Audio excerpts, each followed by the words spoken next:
आज के समय में सभी व्यक्ति अपना करियर एक अच्छे मुकाम पर बनाना चाहते हैं, जिसके लिए वह कड़ी मेहनत करते हैं, किंतु सही मार्गदर्शन नहीं होने के कारण स्टूडेंट्स को अपना लक्ष्य प्राप्त करने में कठिनाई होती है। तो आज के इस वीडियो में हम आपको बताने वाले हैं कि अगर आप पॉलिटेक्निक का कोर्स करना चाहते हैं तो कैसे कर सकते हैं। इसके अलावा हम पॉलिटेक्निक से रिलेटेड सारी जानकारियों के बारे में जानने वाले हैं, तो इस वीडियो को आप अंत तक ज़रूर देखिए। यदि आप एक स्टूडेंट हैं और आपने 12वीं उत्तीर्ण कर ली है और अपना करियर इंजीनियरिंग क्षेत्र में बनाना चाहते हैं, तो आप पॉलिटेक्निक कोर्स कर सकते हैं। आज के इस वीडियो में हम आपको पॉलिटेक्निक का फॉर्म भरने में कितना पैसा लगता है, इसके अलावा पॉलिटेक्निक के लिए कौन कौन सी योग्यताओं की ज़रूरत होती है और इसमें कितना फीस लगता है, इससे रिलेटेड सारी जानकारियों के बारे में जानने वाले हैं। तो चलिए सबसे पहले हम यह जान लेते हैं कि पॉलिटेक्निक क्या होता है। पॉलिटेक्निक का मतलब इंजीनियरिंग में डिप्लोमा होता है। इस कोर्स के अंतर्गत कई ब्रांच की पढ़ाई कराई जाती है। यह जूनियर लेवल इंजीनियरिंग को तैयार करने का एक तरीका है। बीटेक करने वाले लोग डिग्री हासिल करते हैं, वही पॉलिटेक्निक से डिप्लोमा की पढ़ाई करते हैं। पॉलिटेक्निक से डिप्लोमा की पढ़ाई करने वाले छात्रों को डिप्लोमा का सर्टिफिकेट दिया जाता है, जिसके बाद उन्हें जूनियर इंजीनियर के पद पर नियुक्त करके नौकरी दी जाती है। और यह एक पॉपुलर कोर्स है जिसे 10th या 12th पास करने के बाद ही किया जा सकता है। इसके बाद हम जान लेते हैं कि अगर आप पॉलिटेक्निक का कोर्स करना चाहते हैं तो उसमें आपको कितना समय लग सकता है। पॉलिटेक्निक कोर्स की अवधि लगभग 2 साल से लेकर 3 साल की अवधि तक की होती है। यह एक टेक्निकल डिप्लोमा कोर्स होता है। इसके बाद हम जान लेते हैं कि अगर आप पॉलिटेक्निक का फॉर्म भरना चाहते हैं तो उसमें आपको कितना पैसा लग सकता है। पॉलिटेक्निक का फॉर्म भरने के लिए उसकी फीस आपकी कैटेगरी पर निर्भर करती है। यदि आप जनरल और ओबीसी कैटेगरी के विद्यार्थी हैं तो आपको 300 शुल्क का भुगतान करना पड़ सकता है, लेकिन यदि आप SC/ST कैटेगरी के विद्यार्थी हैं तो आपको मात्र 200 रुपये आवेदन शुल्क भुगतान करना होगा। इसके बाद हम जान लेते हैं कि अगर आप पॉलिटेक्निक का कोर्स करते हैं तो उसमें आपको कितनी फीस देनी हो सकती है।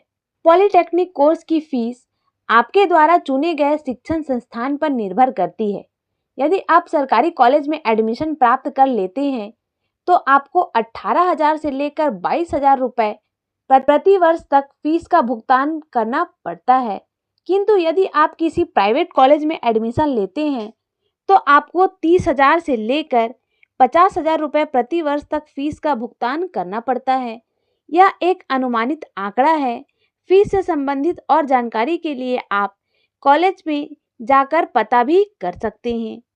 इसके बाद हम बात कर लेते हैं कि पॉलिटेक्निक में पास होने के लिए आपको कितने मार्क्स लाने होंगे। यदि आप एक स्टूडेंट हैं और आपने 12वीं पास कर ली है और आप पॉलिटेक्निक कोर्स करना चाहते हैं तो इसके लिए आपको प्रवेश परीक्षा पास करनी होगी। इसमें एडमिशन के लिए आपको निर्धारित अंकों से ज़्यादा अंक लाने होंगे, तभी आपका एडमिशन किसी अच्छे सरकारी कॉलेज में होगा। यदि आप जनरल और ओबीसी कैटेगरी के विद्यार्थी हैं तो आपको प्रवेश परीक्षा में 60% से ज़्यादा नंबर लाने होंगे, तभी आपका एडमिशन सरकारी कॉलेज में होगा। और यदि आप SC/ST कैटेगरी के विद्यार्थी हैं तो आपको 40% से ज़्यादा अंक लाने होंगे। इससे कम अंक लाने पर आपका एडमिशन सरकारी कॉलेजों में नहीं होगा, जिसके बाद आपको किसी प्राइवेट कॉलेज में एडमिशन लेना पड़ेगा और ज़्यादा फीस का भुगतान करना पड़ेगा। इसीलिए आपको पॉलिटेक्निक प्रवेश परीक्षा में ज़्यादा से ज़्यादा अंक लाकर सरकारी कॉलेज प्राप्त करना होगा।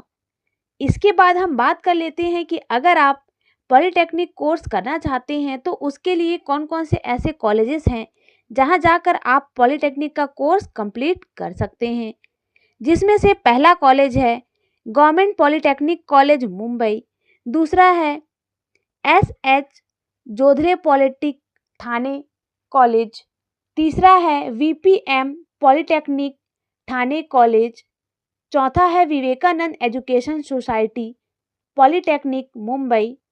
पांचवा है आदेश पॉलिटेक्निक कॉलेज मुक्तसर। और छठवा है अंजुमन पॉलिटेक्निक नागपुर। सातवां है एग्नेल पॉलिटेक्निक नई मुंबई। और आठवां है छोटू राम पॉलिटेक्निक नोहतक। नौवां है अधिपर शक्ति पॉलिटेक्निक कॉलेज कांचीपुरम। और 10वां है MEI पॉलिटेक्निक बंगलुरु। इन सभी कॉलेजों से आप अपने पॉलिटेक्निक का कोर्स कंप्लीट कर सकते हैं। इसके बाद हम बात कर लेते हैं कि अगर आप पॉलिटेक्निक कोर्स करना चाहते हैं तो उसमें और कौन कौन से सब्जेक्ट होते हैं या फिर उसमें कौन कौन सा कोर्स होता है, जिसमें से पहला है जैव वैज्ञानिकी में डिप्लोमा, दूसरा है इलेक्ट्रिक और संचार इंजीनियरिंग में डिप्लोमा, तीसरा है इलेक्ट्रिकल इंजीनियरिंग में डिप्लोमा, चौथा है कंप्यूटर साइंस इंजीनियरिंग में डिप्लोमा, पांचवा है ऑटोमोबाइल इंजीनियरिंग में डिप्लोमा और छठवा है सिविल इंजीनियरिंग में डिप्लोमा, सातवां है केमिकल इंजीनियरिंग में डिप्लोमा और आठवां है मैकेनिकल इंजीनियरिंग में डिप्लोमा। इन सभी कोर्सेज को आप पॉलिटेक्निक कोर्स के अंतर्गत कर सकते हैं। अगर आप पॉलिटेक्निक के बारे में सुने हैं और BA के बारे में भी सुने हैं तो आपको हम यह बता दें कि अगर आप यह सोचते हैं कि क्या हम पॉलिटेक्निक और BA एक साथ कर सकते हैं, तो यदि आप एक स्टूडेंट हैं और 12वीं के बाद BA और पॉलिटेक्निक एक साथ करना चाहते हैं तो हम आपको बता दें कि आप BA और पॉलिटेक्निक एक साथ कर सकते हैं। आपको किसी ऐसे शिक्षण संस्था में एडमिशन लेना होगा जहां BA और पॉलिटेक्निक एक साथ कराए जाते हों, जिससे आपके समय की बचत होगी। आप डिप्लोमा कोर्स और स्नातक दोनों एक साथ कर सकेंगे। आप कम समय में ज़्यादा ज्ञान भी प्राप्त कर सकेंगे। इसके अलावा और भी आपके मन में यह सवाल आया होगा कि यदि आप 12वीं के बाद पॉलिटेक्निक का कोर्स करते हैं तो पॉलिटेक्निक एक अच्छा विकल्प होगा कि नहीं।